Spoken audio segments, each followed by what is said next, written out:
right, let's talk about buying one of these cars. So if you guys are new to the channel, welcome. What I drive is a 2025 Mustang GT. And then for you guys who are not new to the channel, you guys know that this Mustang is Whipple supercharged. But I made a video about this, probably one of my first 10 videos, but I figured I'd redo it, just a more kind of casual setting. We're taking a drive, and then just chat to you guys about what I think you guys should aim for, and kind of a how-to video when it comes to buying one of these. So we all kind of know these S650 Mustangs, they don't really sell very well. They're trickling up a little bit. Like, the sales numbers are getting better. So the 2026 model years have been doing better than the 25s, and the 25s did better than the 24s. So they are getting better, that is for sure. But they're not great. By no means are these cars in the category of selling well. They just don't. They don't do as well as the S550s, and not nearly as well as the S197s. The S197s sold like crazy, and for good reason. They were great cars. I wish Ford would go back to those kind of cars in terms of their design philosophy, because those cars were just so unserious. Because, like, what I mean by that is you could go get like a GT500 for like $60,000, and I get inflation hits, okay, I get it, but like, you could buy a convertible GT500, and that is the best thing ever to me. You get a 6-speed manual, a convertible, and it's just the best car ever. Not a good track car, but in every other sense of the term, those 13, 14 GT500s were perfect. But anyways, back to the topic though. So if you guys are looking to buy one of these cars, I think the minimum goal, and actually let me be more specific, this is going to pertain to the Mustang GTs, really at any trim level, or I guess any package level for the Mustang GTs. For EcoBoost, this is also going to apply pretty well. I don't know how well this is going to apply for dark horses. Dark horses, I know, a little bit more limited. There are dealerships asking for markup. Don't you dare pay markup for a dark horse. There's no world you should ever be paying markup for a dark horse. You can get dark horses at a discount, which are already too expensive. Don't pay markup for a dark horse.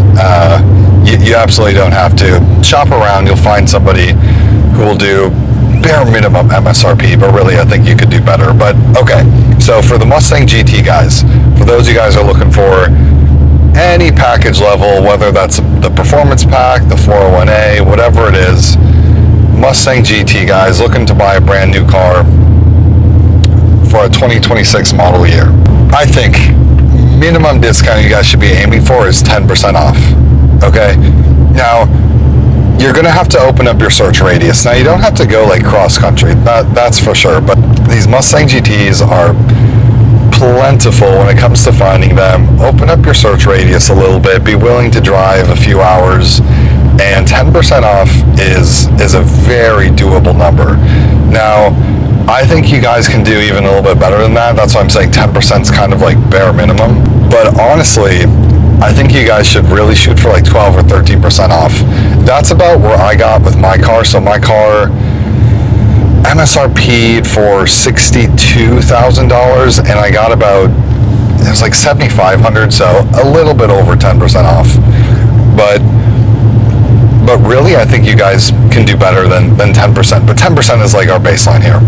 So my first tip for you guys, don't ever set foot in a dealership without agreeing to numbers. Dealerships have a much better close rate when you come in store. When you set foot in a dealership, I think the statistic is around 50% buy a car. Then once you go through the doors, it's about 70%, and then once you sit down at a table, it's about 85%. They're really good at hooking you, locking you in, and kind of appealing to that, that emotional state of getting a brand new car, how beautiful, how perfect it is. And it is true, when you're around, brand new cars and you're looking at buying them, it gets, that emotion gets really strong. I know, at least for me. So I will never ever set foot in a dealership until I have a agreed upon price that they've given down in writing. Now, a lot of these tips are pretty much kind of right off the channel delivered. Tommy's one of my favorite kind of car buyers. content creators in that space.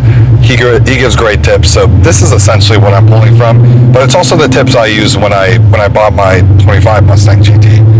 But don't ever set foot in a dealership. They're really, really good at hooking you in and getting you to buy a car when you're not ready, or when the price isn't quite what it really should be, what you guys are looking for, i.e. that 10% off plus number. So what you guys really want to do here is get on the phone, dedicate a few hours, and start calling dealerships. And now there's plenty of search engines around for cars that are really good. Visor.fin, Auto Trader, Car Gurus, stuff like that. These are ones I use. Most dealerships use them, so they're going to put their inventory on these websites. So you just want to start calling dealerships, and that's kind of the key to the whole thing. Is competition brings the price down. That's not my phrase. That's Tommy's phrase. Okay, from Delivered, but it's true. Competition is really what's going to get you down in price when it comes to buying a car. So start calling dealerships. Once you find a car, you know, you're going to find many of them, but once you find a car that fits what you're looking for in terms of packages, I wouldn't worry about what they're advertising for price on whatever search engine that you guys are using. Just give the dealership a call. It's relatively pretty quick, and ask them if it's in stock, and then ask them what they can do on price.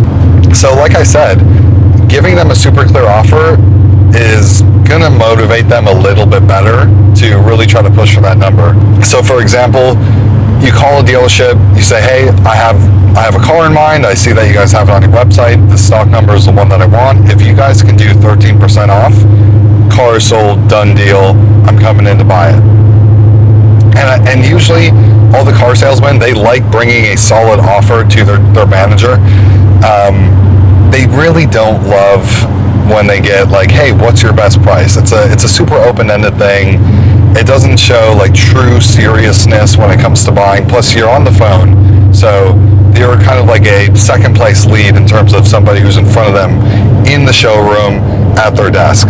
So giving a super clear offer and saying, hey, if you guys can do this, I buy car. Super simple. That makes their life a little bit simpler, and then it just makes it easier for a conversation for the salesperson to have with their manager. So once you start doing that, you're just going to repeat that step probably 20 or 30 times. Usually they're not going to give you their best price first. They're going to find somewhere in the middle, or be like, no, this is the best that we can do. And this is where you want to start shopping that price. Now, what I generally won't do is say, hey, I want 13% off. I already have 7% off, or whatever it is. I'm just going to tell them straight, hey, if you guys can do 13%, then let's do it. I'll buy the car right now. When they come back to me though, and they say, hey, we can only do this, that's when I'm going to hit them with the competition number and say, hey, if you're only offering me 5, I already have 7, so your deal just doesn't make sense. And I kind of like to play with them a little bit. So ask them, well, why would I take your deal? And let them answer why you should spend more money at their dealership, and just see what they say.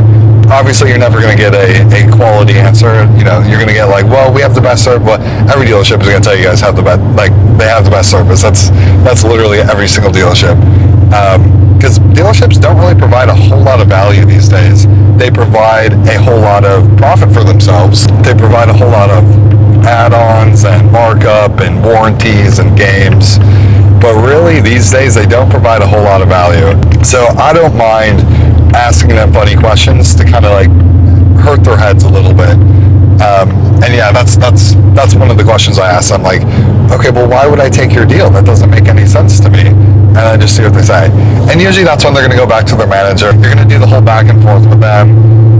They're going to do the whole back and forth, the salesman you're talking to, they're going to do the whole back and forth with their manager.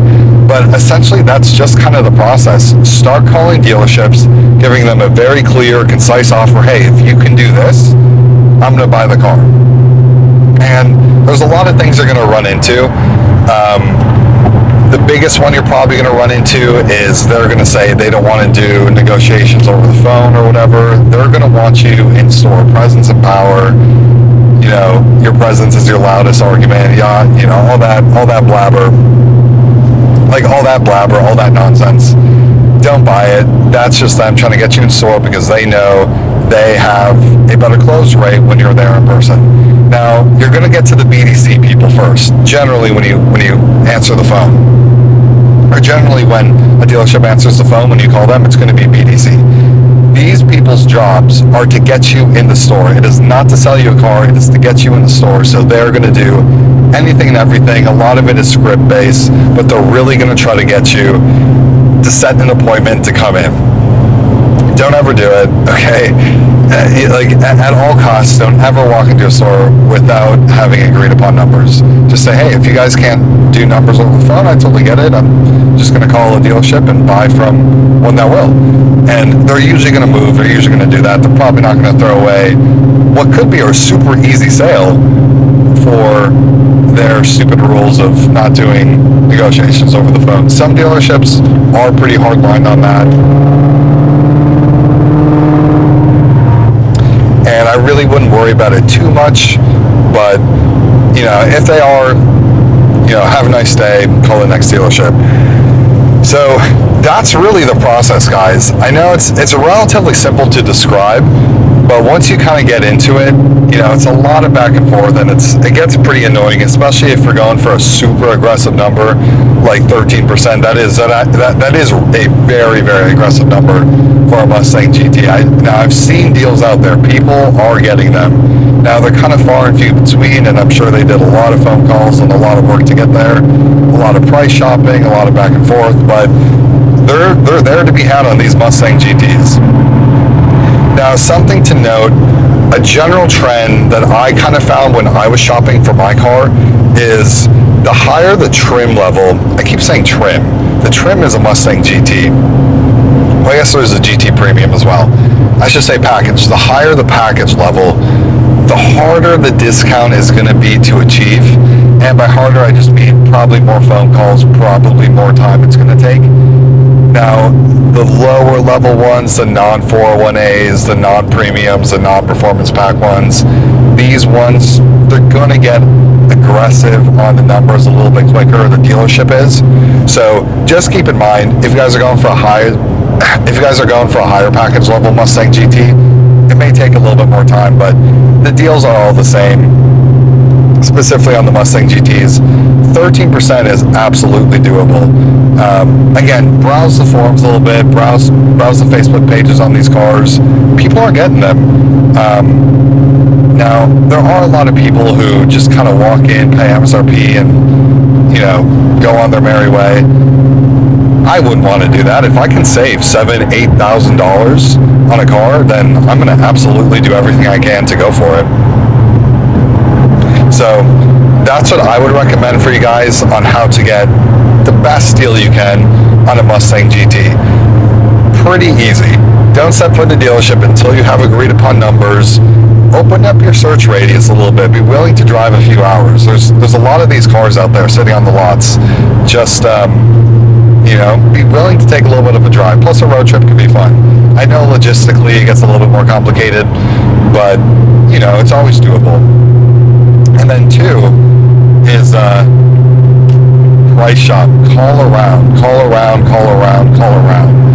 Competition brings the price down. Be willing to call any and every dealership that has the car you're looking for within your search radius.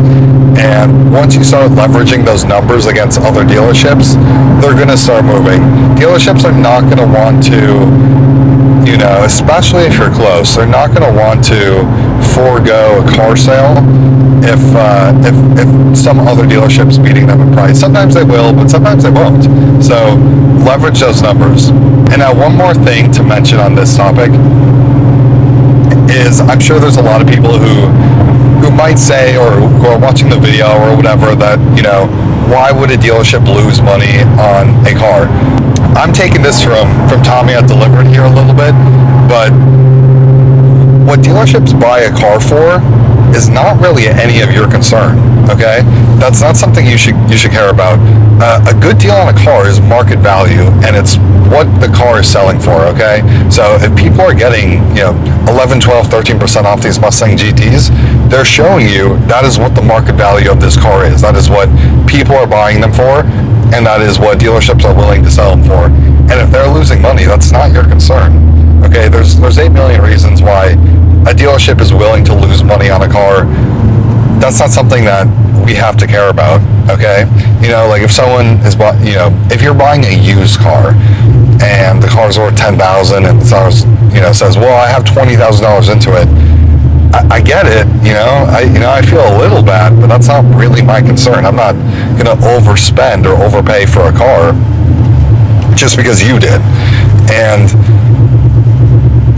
fundamentally, at the end of the day, it's just not our concern. If a dealership, you know, complains about, well, I can't sell you this car below my invoice, I mean, we're not running a dealership, okay? You know, there's, like I said, there's a lot of reasons why dealerships are willing to lose money on a car. They hit their year-end bonuses, they hit their month-end bonuses, they get more inventory, they have a higher turnaround rate, they make the money back up in parts, service, and used cars. Like, you know, that's not something you should care about, and it's not something you should ever factor in. If a dealership tells you, you know, starts complaining and pulls out the invoice number, who cares? And also the funny thing too about the whole invoice thing is that dealerships will sell a car with $10,000 markup, $5,000 of add-ons, and they'll never show you the invoice. They'll never show you like, hey, look how much money I just made on you.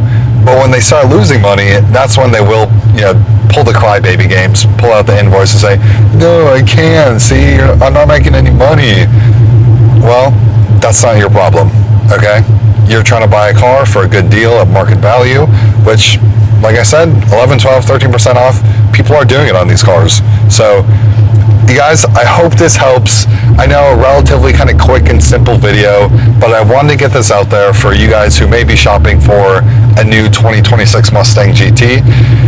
These tips worked really, really well for me. Like I said, my MSRP back in 25 was $62,000, and I got a $7,500 discount, so a little bit over 10%. I think it's like 11 or 11.5%. And I feel like I could have done a little bit better, but this dealership was relatively close to me. The car was spec'd very, very well, pretty much everything I wanted. And I was like, you know what, I'll compromise a % or two in price. I still have, you know, over 11% off. I'm good with the car. So that was my experience, but hopefully this helps you guys. I'll catch you in the next video, so take care.